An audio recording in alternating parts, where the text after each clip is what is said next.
Seneng nggak? Kenapa seneng? Karena boleh pulang.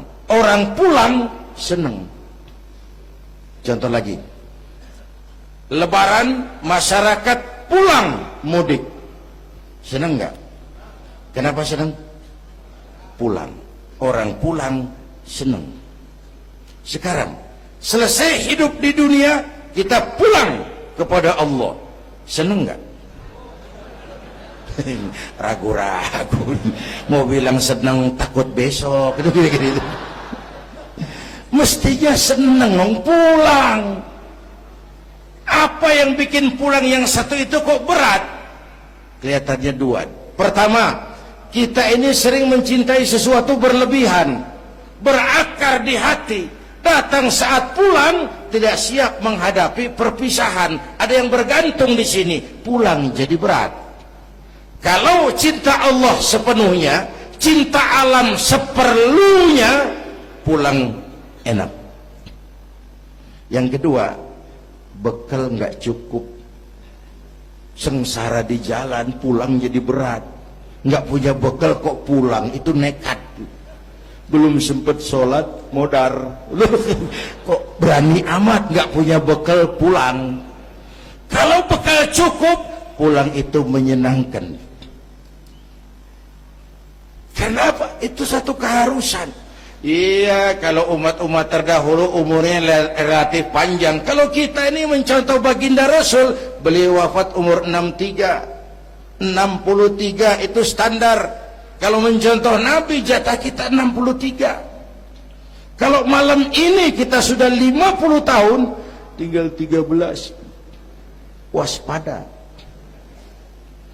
Kalau malam ini kita sudah 62 tahun 11 bulan, udah jangan pakai pantangan, apa aja makanlah Pak, sebulan lagi tuh. Sebulan lagi, syukur-syukur dapat bonus. Dan saya bilang mati itu tidak pakai abjad. Kalau pakai abjad bisa nunggu, mati bang ngacak. Kadang-kadang kakeknya segar bugar, cucunya baik. Kalau mati pakai abjad enak nunggunya. Tahun ini yang mati A, tahun depan B, tahun berikutnya C, lalu D, terus F, lalu G, lalu H. Saya Z. Repot saya, nggak ada yang ngurus, orang udah habis.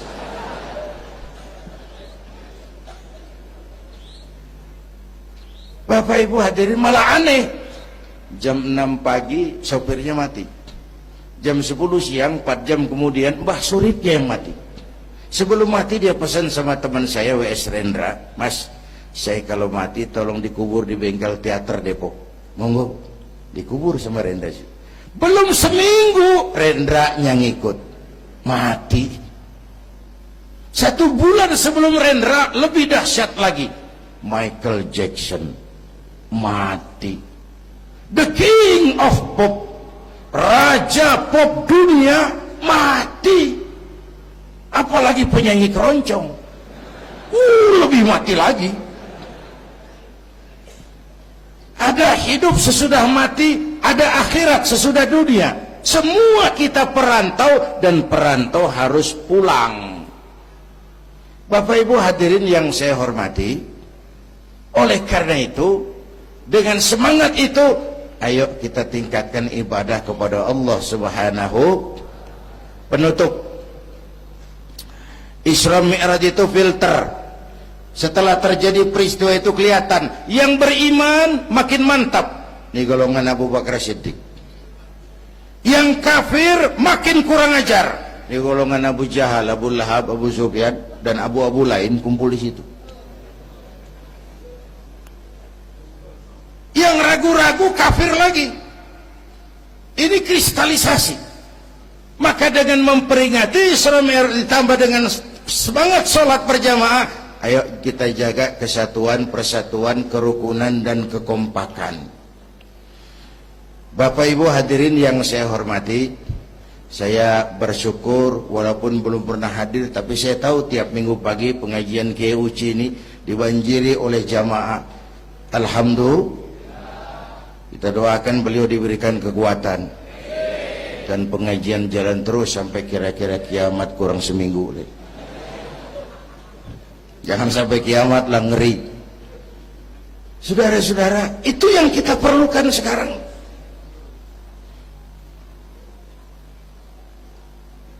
Menjaga semangat kebersamaan seperti diajarkan di masjid ini. Coba baik tinggali akhlak masjid. Siapapun masuk masjid, copot sendal, buka sepatu. Kenapa? Tidak ada warga kelas 1 di sini. Semua sama di depan Allah. Ini masyarakat yang mau kita bangun. Lurah masuk masjid, buka sepatu, rah. Camat masuk masjid, buka sepatu, mat. Wali kota masuk masjid, buka sepatu. Ini Pak yang ngomong dia tuh.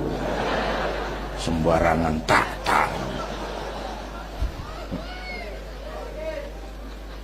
Gubernur masuk masjid, buka sepatu, Nur.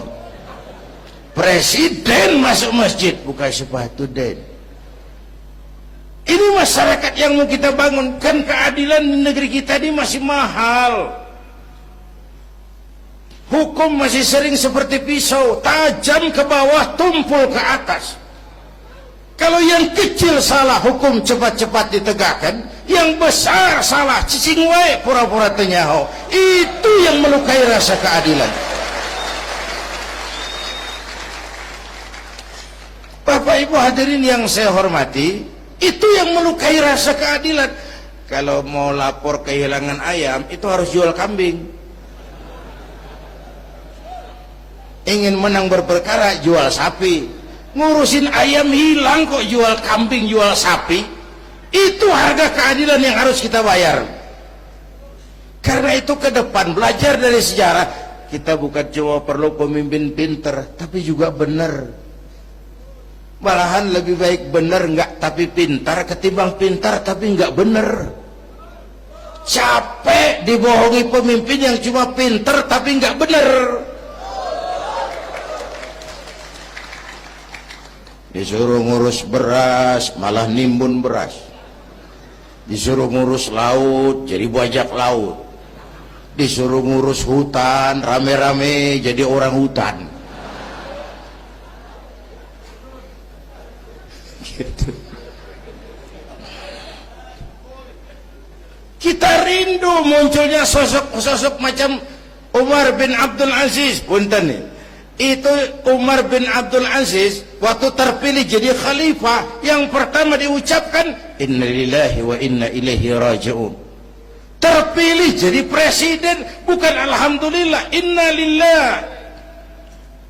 Pagi dilantik, malam pesta. Pesta apa? Dangdut? Enggak. Pesta air mata. Di mana? Di mihrab dalam masjid, sujud sambil berlinang air mata. Istrinya tanya, "Bang?" "Iya sayang." "Oh, udah dengerin aja, orang improvisasi." "Iya sayang, abang kan sekarang jadi khalifah." "Kenapa nangis, Bang?" "Itu Fatimah, itu sebabnya saya nangis, karena saya dipilih aklamasi secara sebagai khalifah. Setelah jadi pemimpin yang terbayang oleh saya, yatim piatu yang merintih kelaparan, janda-janda tua yang perlu bantuan, rakyat saya yang belum bisa menemukan haknya secara wajar, saya takut saya zalim kepada mereka. Saya nangis mohon pertolongan Allah." Pagi dilantik, malam pesta, tahajud. Esok harinya karena pemimpin baru, banyaklah pejabat-pejabat gubernur cari muka. Namanya presiden baru, ada yang kirim emas, pakaian mahal, berlian, mutiara, dikumpulkan sama istrinya. Umar tanya, "Fatimah?" "Iya Bang." "Banyak hadiah yang kau terima?" "Banyak Bang, intan, berlian, mutiara, emas." "Kau senang?" "Saya senang Bang." "Oke, kalau kau senang itu hadiah intan, berlian, mutiara, kumpulkan sebanyak-banyaknya dan besok kita cerai. Tapi kalau kau sayang saya, itu hadiah intan, berlian, mutiara, jual. Uangnya masukkan Baitul Mal untuk ngurus rakyat kita." Apa jawab istrinya? Istrinya pun istri beriman, gak mentang-mentang istri pejabat lalu ikut-ikutan borong proyek suaminya. Kata Fatimah, abang, iya sayang, apalah artinya intan berlian tanpa engkau di sisiku, bang?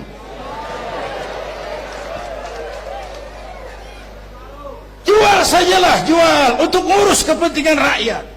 Yang nyata-nyata hadiah pribadi dijual ngurusi rakyat. Jangan yang sudah nyata-nyata milik rakyat masih disunatan.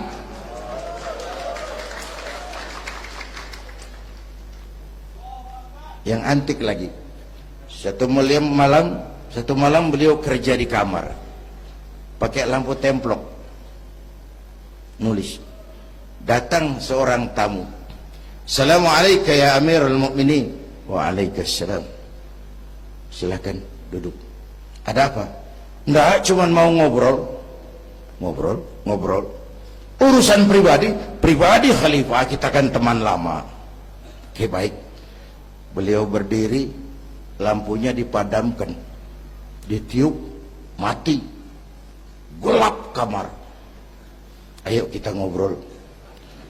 Tamunya heran, ya khalifah, iya, kita kan mau ngobrol, iya, kenapa lampu dimatiin? Begini mas, mau tamunya dari Jawa waktu itu, dengerin aja kenapa sih. Gini lah mas, tadi waktu sampean datang tuh, kan sampean lihat saya lagi kerja. Iya, saya kerja tadi ngurusi rakyat. Tentu, saya kan pakai lampu. Memang, lampunya kan pakai minyak. Pasti, minyaknya kan beli. Iyalah, belinya pakai uang. Tentu, uangnya uang rakyat. Kita mau ngobrol urusan pribadi, nggak usah pakai minyak rakyat mas. Ayo ngobrol sampai subuh ini. Kalau yang kecil saja orang sudah berhati-hati, apalagi menghadapi urusan yang jauh lebih besar ke depannya. Bapak Ibu hadirin yang saya hormati, oleh karena itu kita memerlukan semangat kebersamaan, walaupun tidak harus selalu bersama-sama. Ini adalah potret terakhir. Baginda Nabi di awal-awal perjuangan didampingi 5 figur utama. Pertama, Nabi punya Sayyidina Abu Bakar Siddiq. Ini sahabat merangkap mertua, orang tua bijaksana, tempat Nabi tukar pikiran. Kampung itu enak kalau ada yang dituain. Yang kedua, beliau punya Umar bin Khattab, Al-Futuhat Al-Islamiyah, imam tapi jenderal, jenderal tapi imam, gagah, berani untuk Islam. Selesai? Belum. Yang ketiga, Nabi punya Utsman bin Affan, pengusaha tapi santri, penyandang dana. Umat akan maju kalau banyak punya Utsman. Yang keempat, Nabi punya Ali bin Abi Thalib, tokoh muda tapi intelek. Yang kelima, beliau punya Khadijah binti Khuwailid. 5 figur utama bahu-membahu membantu perjuangan Nabi. Begitulah kita berjuang. Mesti punya segala hal. Mesti punya senjata yang namanya golok, gergaji, pisau, silet. Harus punya. Kapan makainya? Lihat lawannya. Yang kamu hadapi apa? Kumis pak, silet turun.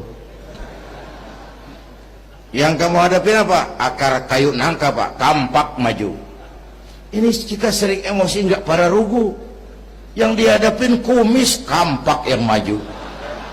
Urusan nggak selesai bibir bongkar. Anak-anak muda nggak cukup dibakar emosinya. Berani harus, nekat jangan. Berkorban siap, konyol nanti dulu. Mati syahid, ayo. Mati sangit, jangan. Berani sama nekat tipis loh bedanya. Berani harus, nekat jangan. Berkorban siap, konyol nanti dulu. Bapak Ibu hadirin yang saya hormati, dengan semangat kebersamaan, saya yakin kita bisa berbuat lebih banyak. Inilah barangkali sekelumit ikut tasyakur saya. Mudah-mudahan ada manfaatnya buat kita semua. Lebih kurang mohon maaf. Usikum wa iyaya bitaqwallah. Aqulu qawli hadza. Wassalamualaikum warahmatullahi wabarakatuh.